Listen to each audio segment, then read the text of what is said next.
Oprah Winfrey built her entire reputation on one thing: reading people right. That's literally her superpower. So, when that 2021 interview with Meghan Markle and Prince Harry aired, everyone just assumed Oprah had done her homework. Like, if Oprah is sitting there nodding, you believe what's being said. That's how strong her credibility is. But now, years later, the way she's gone completely silent about Meghan, yeah, that's not random. And I'm not saying Oprah came out and admitted anything. She hasn't. But when someone like her suddenly stops mentioning you, stops inviting you into her circle, stops even casually acknowledging you, that says a lot more than a statement ever could. To really understand why this whole thing feels off now, you have to go back to the beginning, the wedding, May 2018. And look, I remember watching that day. Everyone did. It felt huge. Meghan Markle stepping into the royal family. It felt like a modern shift, like something big was happening. But behind the scenes, completely different story. The guest list alone raised eyebrows inside the palace, and not small ones, big ones. Because in royal weddings, the guest list actually means something. It's not about fame, it's about history. When Catherine Middleton married Prince William, there were people from her real life, people who knew her before all the cameras. That's how it's supposed to be. But Meghan's list, it looked like an award show lineup: George Clooney and Amal Clooney, Idris Elba, and of course Oprah herself. The weird part, most of them didn't even know her personally.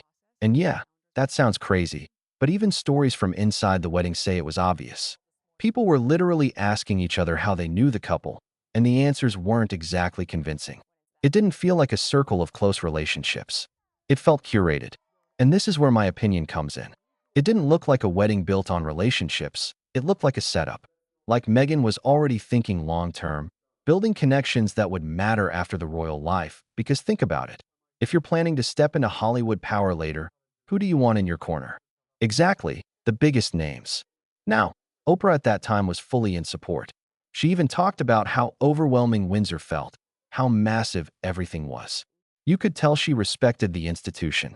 But at the same time, she was also watching everything closely. That's just who she is. And apparently, not everything she saw matched the fairy tale being presented. There were already whispers back then about tension behind the scenes, staff issues, last-minute demands, clashes over small things that somehow became big things. One story that keeps coming up is how Meghan wanted changes inside St. George's Chapel, like altering the atmosphere, and the palace basically shut it down instantly.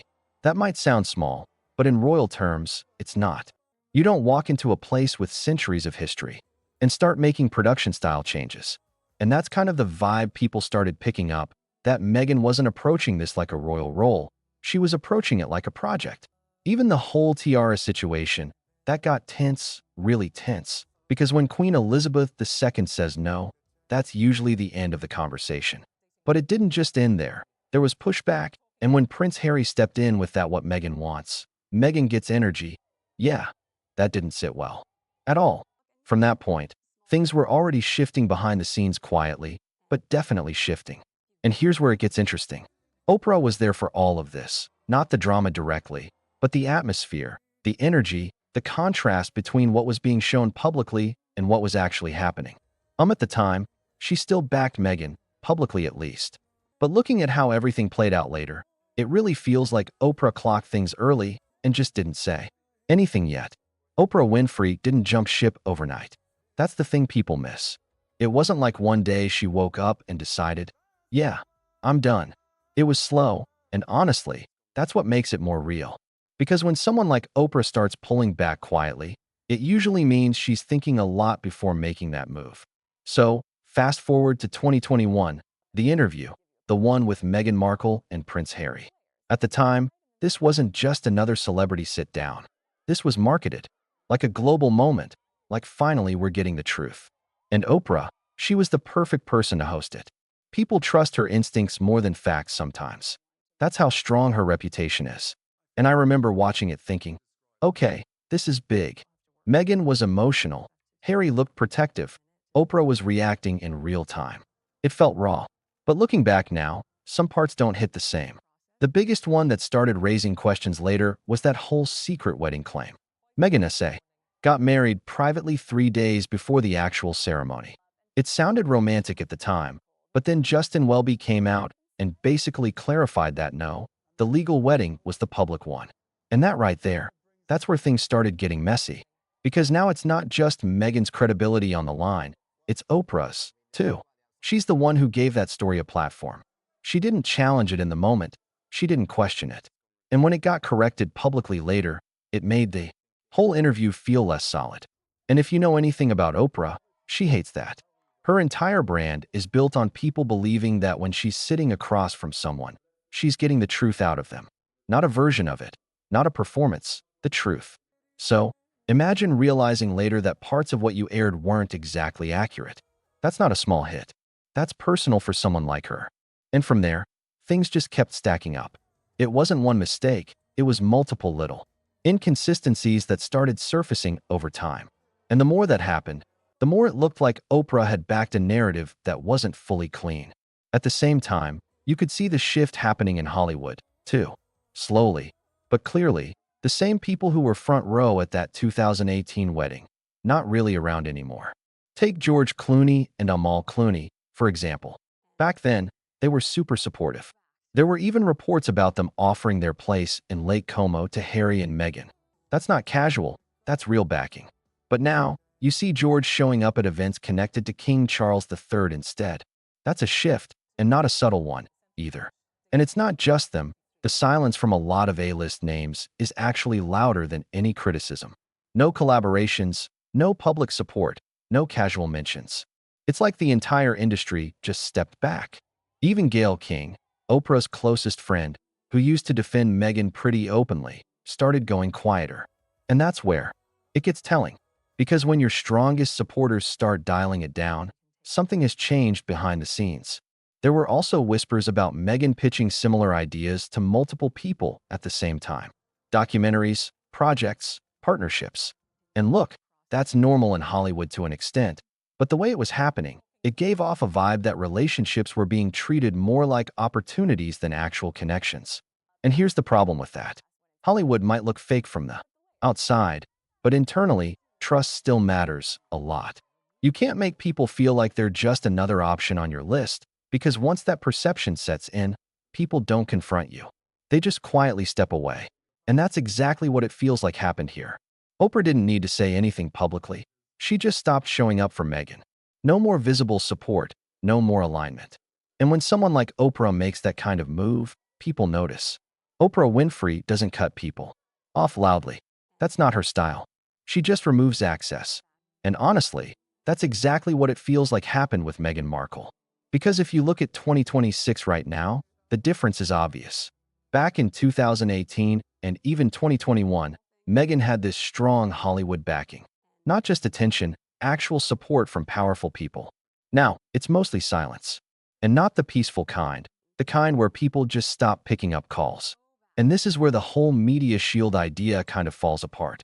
Because it really did. Look like Meghan built this circle strategically, bringing in names like Oprah Winfrey, George Clooney, Amal Clooney. It wasn't random. These are people with serious influence. If they back you, your image is protected globally. But that only works if the foundation is solid. And the problem is over time, things started feeling less authentic, not just to the public, but to the people inside that circle. There were little things that didn't add up. Stories that got corrected later, moments that felt a bit too polished. Almost like they were designed instead of lived. Even that simple life image Meghan tried to show, like the backyard moments, the casual home scenes, there were whispers that some of it felt staged. And again, I'm not saying everything was fake, but when enough small doubts pile up, people start questioning the whole picture. And for someone like Oprah, that's a deal breaker. She's built decades of trust. She can't afford to be associated with something that starts looking like a controlled narrative instead of a real one. That's why her silence matters so much, because Oprah isn't just another celebrity. When she distances herself, it signals something bigger to the industry. It tells everyone else, maybe take a step back, too. And that's exactly what seems to have happened. You don't see Meghan in those tight Hollywood circles anymore. The invites aren't there like before. The public support is gone. Even interactions that do happen feel formal. Like people are. Being polite, not close. Meanwhile, on the other side, you got Prince William and Catherine Middleton continuing with a completely different approach.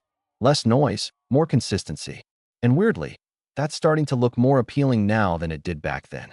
Because here's the truth. In the long run, people trust stability more than storytelling. You can create the perfect narrative for a few years, but if it doesn't hold up under pressure, it cracks. And I think that's what Oprah realized. She didn't get fooled in one moment. She just slowly saw things not lining up. And once that doubt sets in for someone like her, it's over. She's not going to risk her credibility trying to fix someone else's image. The biggest shift isn't even public criticism. It's the absence of support. No magazine features, no public alignment, no quiet backing, just distance.